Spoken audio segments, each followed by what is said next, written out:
tous et bienvenue sur le podcast du Cappuccino et des livres. Le temps d'un cappuccino, nous allons parler de livres et d'écriture, mais pas que.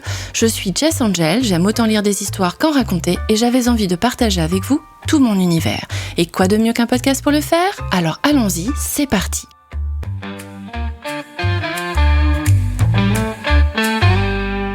Aujourd'hui, j'ai le plaisir d'accueillir S.D. Fischer, autrice de Cozy Mystery et de romances historiques, pour parler de son univers, de son parcours et de la magie qui se cache derrière ces mots. Installez-vous confortablement, servez-vous un cappuccino ou un thé, comme vous le souhaitez, et laissez-vous inspirer par cette conversation autour des livres et de l'écriture. Bonsoir S.D. Fischer et bienvenue sur le podcast. Bonsoir et merci. Comment ça va ? Ça va, merci beaucoup.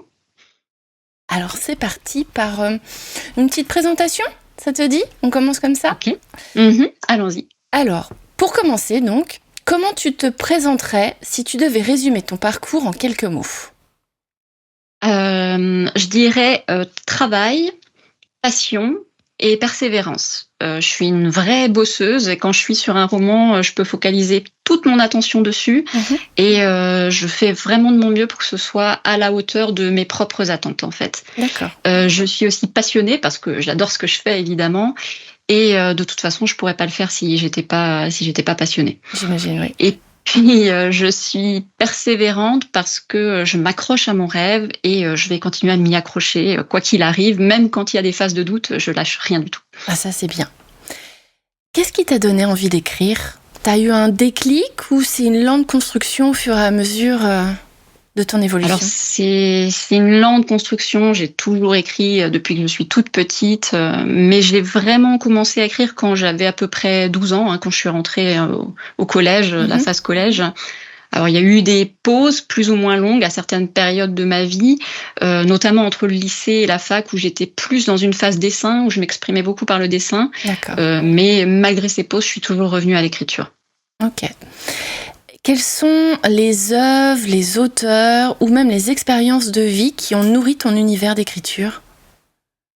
Alors, je suis depuis toujours très fan de Jules Verne, depuis que je suis très jeune, et de tout son univers, tout ce qu'il a créé. Et mon roman préféré, mon roman déclic, celui qui m'a vraiment lancée dans la lecture, ça a été Le Tour du monde en 80 jours. Oh. Je suis également une grande admiratrice d'Agatha Christie, je le dis souvent quand on me demande, parce que j'adore la complexité de ses intrigues policières et les petites touches de romance qu'elle met aussi dans ses intrigues. J'aime beaucoup ça, je suis très sensible à ça. D'accord. Et dans un tout autre registre, je suis totalement pétrie des univers de Tim Burton et de Guillermo del Toro. D'accord. L'ambiance de leurs films, leurs créatures, tout ce qu'on y trouve, leur mythologie, tout ça, ça a énormément nourri mon imaginaire. Et voilà. Après, sinon, dans une autre vie, comme je dis souvent, j'ai été gendarme également. D'accord.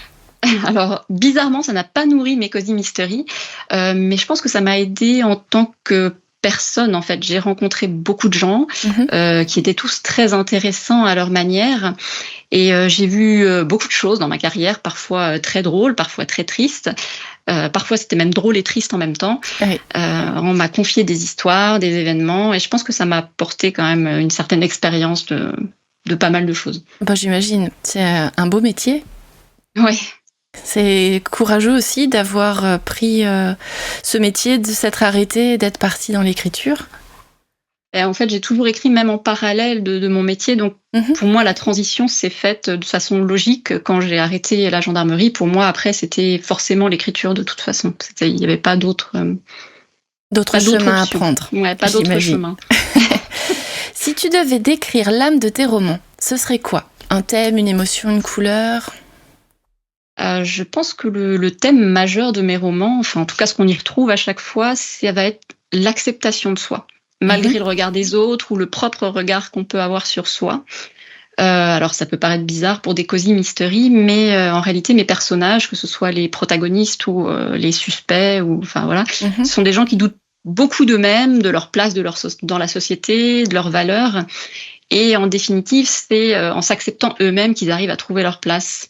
D'accord. Donc, ils apprennent qu'ils ont des capacités, des compétences, et je pense que tout le monde devrait avoir la chance de découvrir qui il est, dans un monde où on est tous assez formatés, je pense, où on essaye de faire rentrer tout le monde dans le même moule.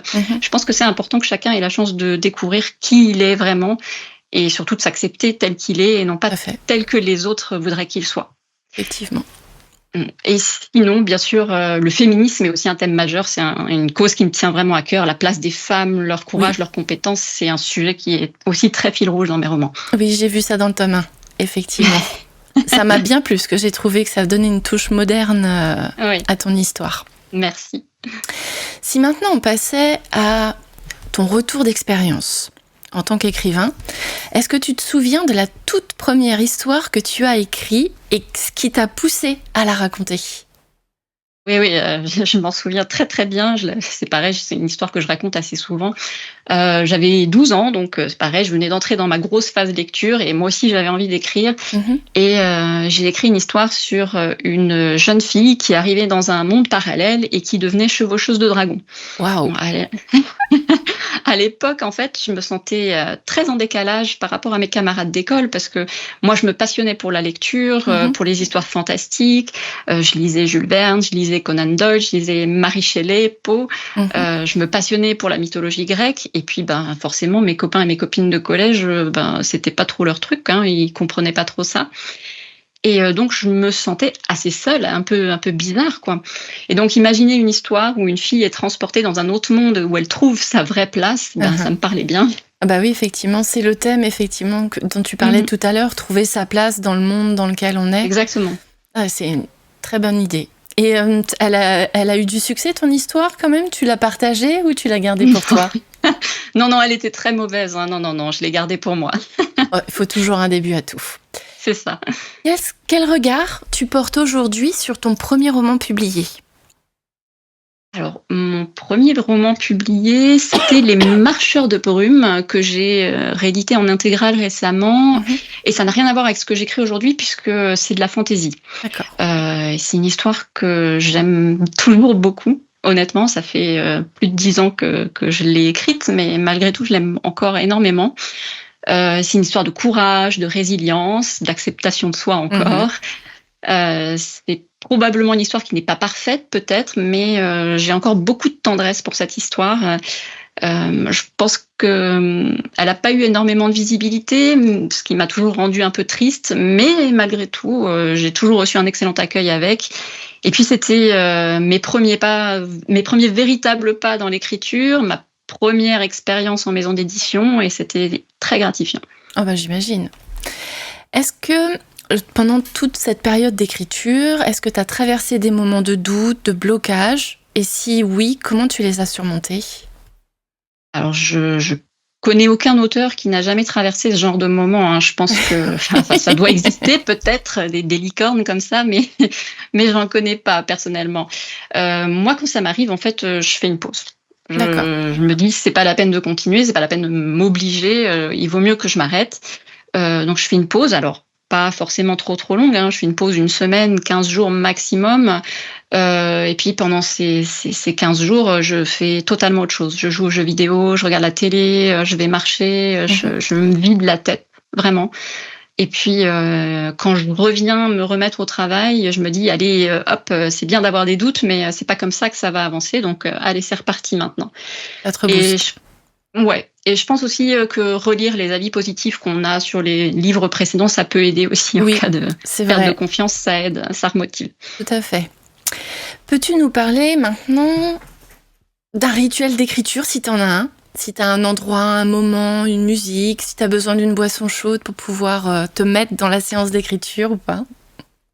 Alors, quand je suis en phase d'écriture, j'écris tous les jours. Alors, je me lève à 7h parce que je suis maman, donc j'ai des enfants qui vont à l'école. Donc, à 7h, je suis là avec eux et je commence à écrire vers 8h30, 9h environ. J'ai la chance d'avoir mon bureau à moi, avec toutes mes petites affaires à moi et seulement mes petites affaires à moi. J'ai mon ordinateur, j'ai mes carnets, j'ai les figurines de mes personnages préférés, les images de mes personnages à moi. Et donc, je suis vraiment dans ma bulle à moi, dans mon petit cocon. J'imagine. Donc, je fais des session d'écriture d'environ 30 minutes où je me focalise uniquement sur ça. Donc, j'ai un petit minuteur sur mon bureau. D'accord, Je la le méthode règle Pomodoro. Voilà, c'est ça. Je le règle sur 30 minutes et puis c'est parti. Alors, surtout, pas de musique, pas de D'accord. bruit, parce que pas de sollicitation, sinon je peux pas me concentrer. Ok. Et donc, vraiment, c'est dans le calme absolu pendant 30 minutes. Au bout de 30 minutes, je fais une petite pause, et puis après, je recommence. Et puis, je fais ça toute la matinée, en général jusqu'à midi, midi et demi. Et puis, soit si je suis très motivée, je recommence l'après-midi, ou sinon, je dis, allez, c'est bon, ça suffit. D'accord. Et toujours avec un petit thé. Alors non, avant j'avais du thé, mais malheureusement j'en buvais trop et donc le matin ça me donnait mal au ventre. Alors j'ai arrêté, maintenant je bois du café aux champignons. Aux champignons. Aux champignons, absolument. Du café aux C'est champignons. original. Mon mari a découvert ça, le café aux champignons, et ça c'est génial. Avec ça je n'ai pas mal au ventre. Et voilà, maintenant je bois le thé l'après-midi. D'accord, bah, t'as raison. Qu'est-ce que tu as appris sur toi-même à travers l'écriture ? Alors ça c'est une question qui est assez difficile. Je pense que j'ai appris que j'ai des choses à dire. J'ai toujours été qualifiée de discrète. On m'a toujours dit que j'étais renfermée, très secrète. Mes parents disaient que j'étais dans mon monde. Mais en fait, je pense que c'est surtout parce que je ne savais pas comment exprimer ce que je ressentais et ce que je pensais. Donc, parler de moi, en fait, et de ce que j'avais en tête, exprimer mes émotions, c'était toujours très difficile. Et même d'ailleurs, encore maintenant, c'est encore très difficile.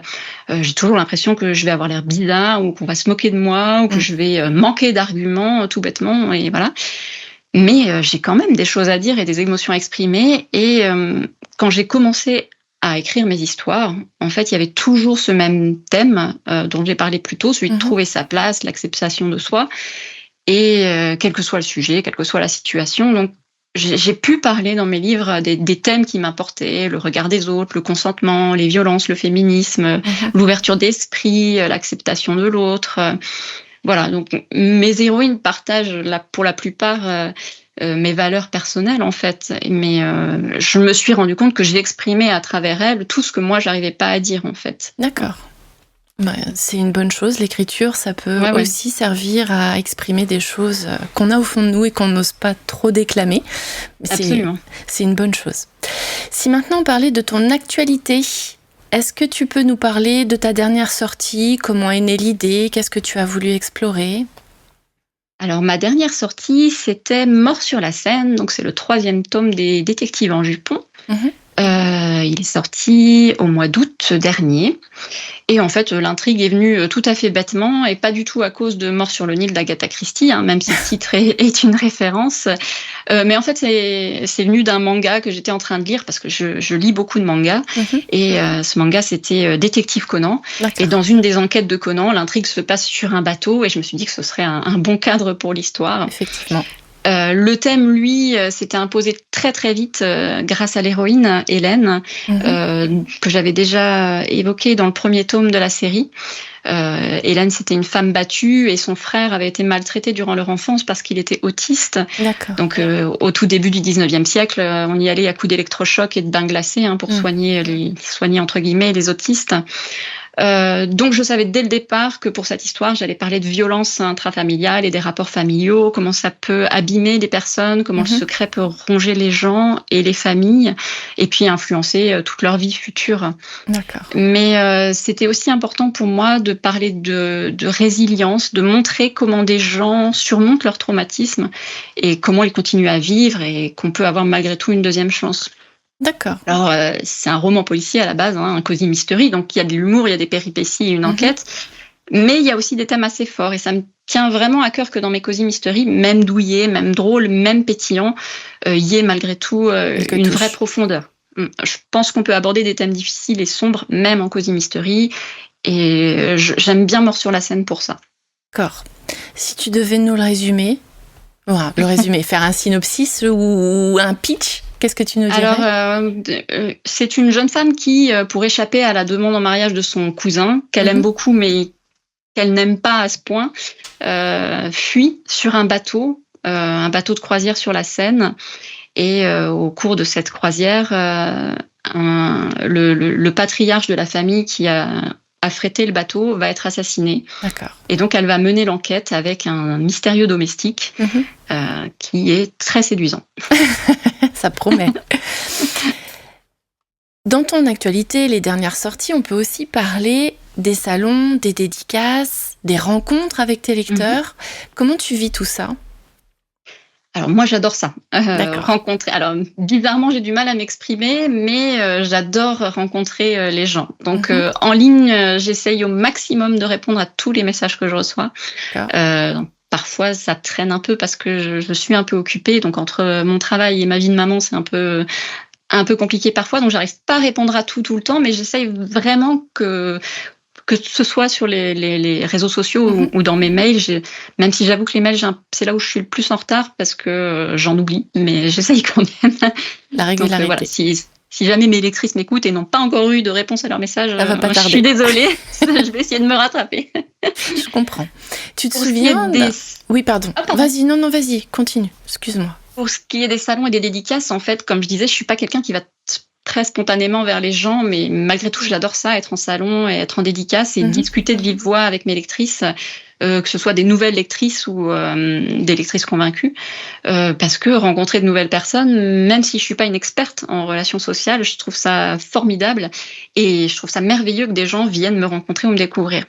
Et donc, très souvent, en fait, c'est beaucoup de chaleur humaine, beaucoup de tendresse, de spontanéité, de rire aussi. Et puis, ça rebooste à fond quand on est auteur. Rencontrer des lecteurs, c'est une activité très solitaire d'écrire. Donc, aller à la rencontre des gens, ça donne beaucoup d'énergie. Ça en prend beaucoup sur le moment, mais ça en donne aussi énormément sur le long terme. D'accord, je comprends.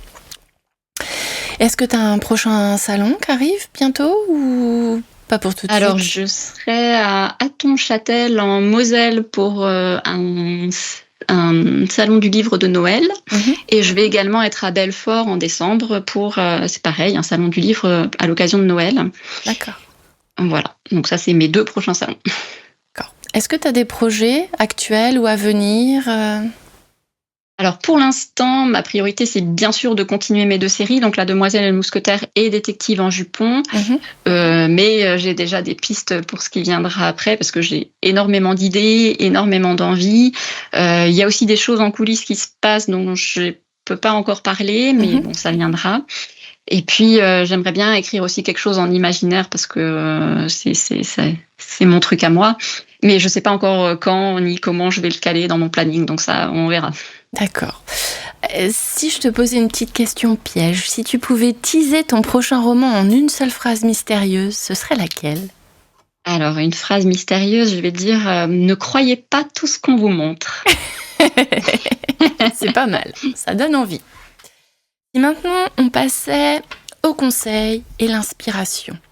Quelle est la lecture qui t'a le plus marqué et que tu recommanderais à tout aspirant auteur, auteurice ? Alors, c'est pas une question facile parce que je pense qu'on est tous et toutes différents. C'est-à-dire que ce qui va marquer quelqu'un va pas forcément marquer quelqu'un d'autre.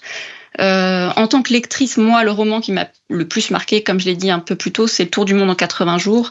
J'y ai vu beaucoup d'humour, beaucoup d'aventures, un personnage masculin qui m'a fascinée et qui me fascine toujours autant, un personnage féminin qui est beaucoup plus fort qu'on ne le croit, et ça, j'adore, des émotions, et puis la redoutable précision de l'auteur qui savait très bien où il allait avec son histoire, et ce retournement final qui est juste parfait. Alors, je sais que scientifiquement, c'est pas correct, et je crois que ça a été démonté par la suite, mais sur le coup, dans la magie de l'imagination, voilà, ça a fait son effet. C'est vraiment brillant.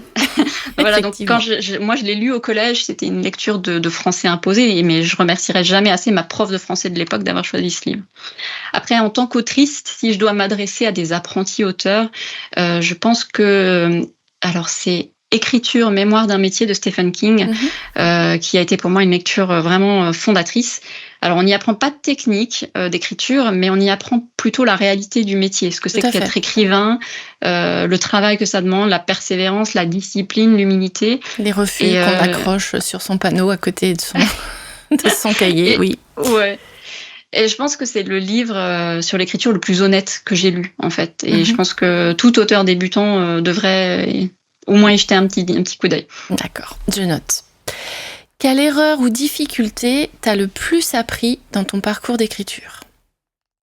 Alors, pendant très longtemps, j'ai cru que j'étais une jardinière. C'est-à-dire que jardinière, c'est quand on sème les graines de l'histoire au début et puis après, on laisse pousser, on voit ce que ça Oui. donne au fil de l'écriture.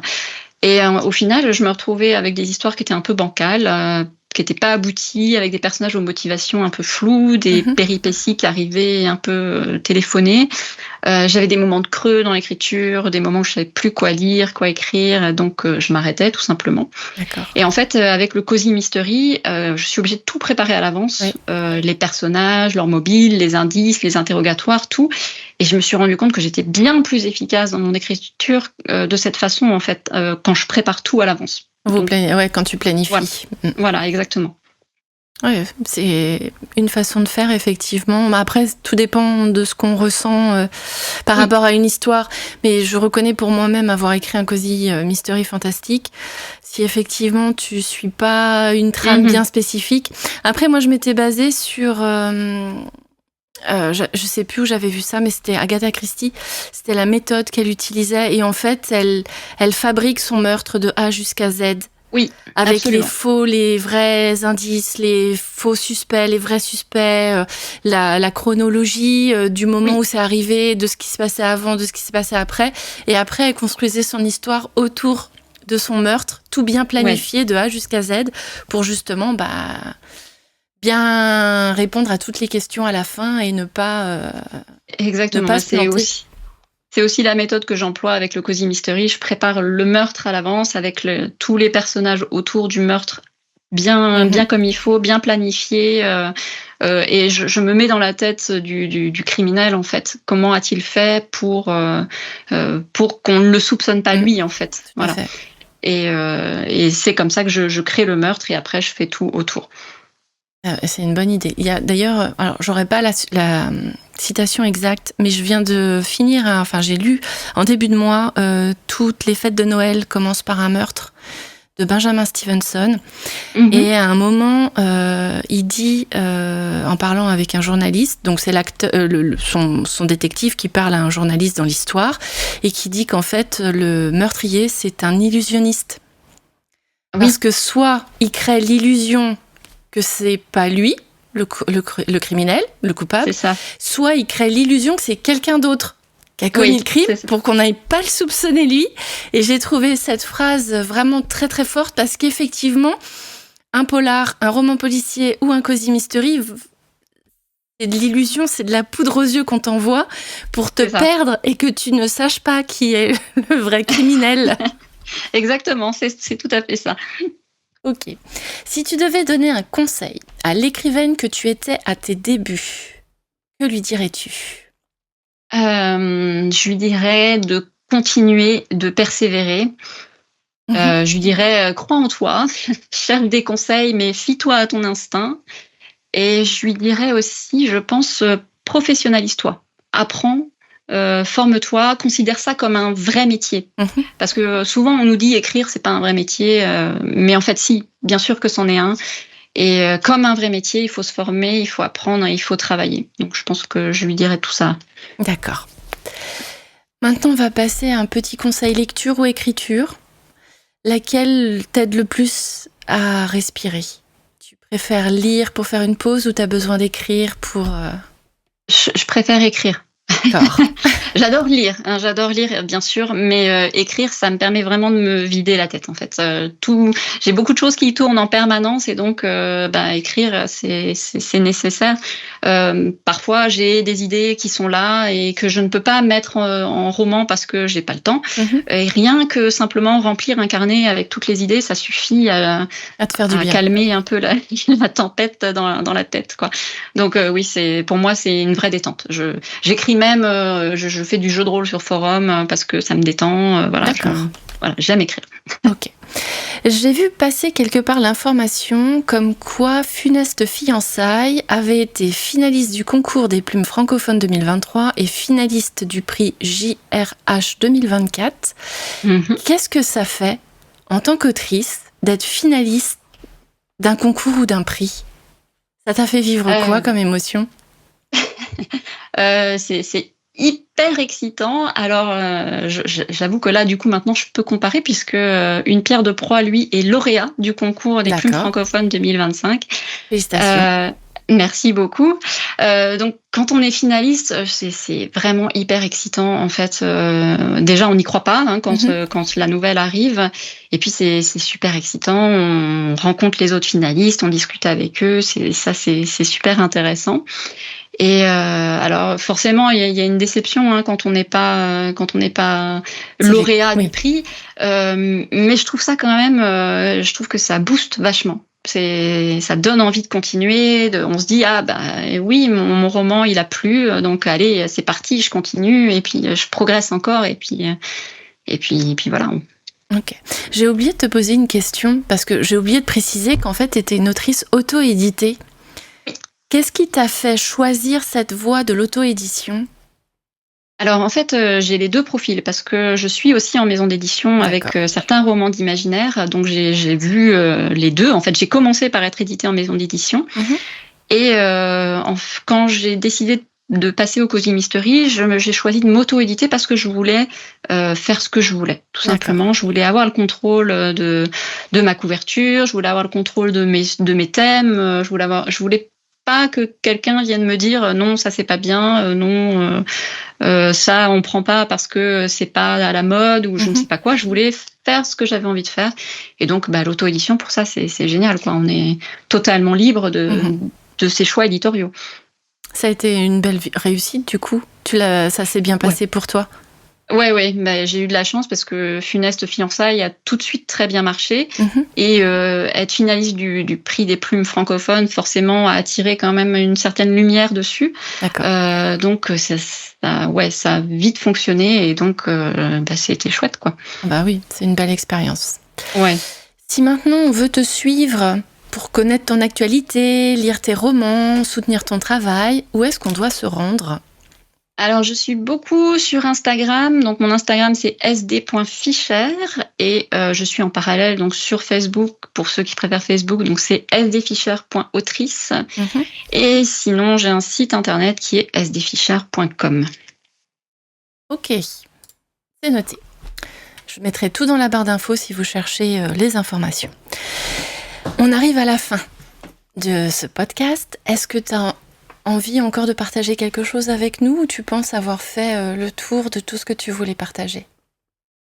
Je pense avoir fait le tour. Maintenant, j'ai juste envie de dire, continuez à me suivre. Il y a encore plein de belles choses qui arrivent et je pense qu'on va encore bien s'amuser et ça va être chouette. Eh bien, c'est noté. Merci SD Fischer pour ce beau moment passé ensemble. Merci d'avoir partagé avec nous tout ton univers. Pour retrouver toute l'actualité de SD Fischer, rendez-vous donc dans la barre de description, comme je vous ai dit, pour retrouver sa page Insta, Facebook et son site internet.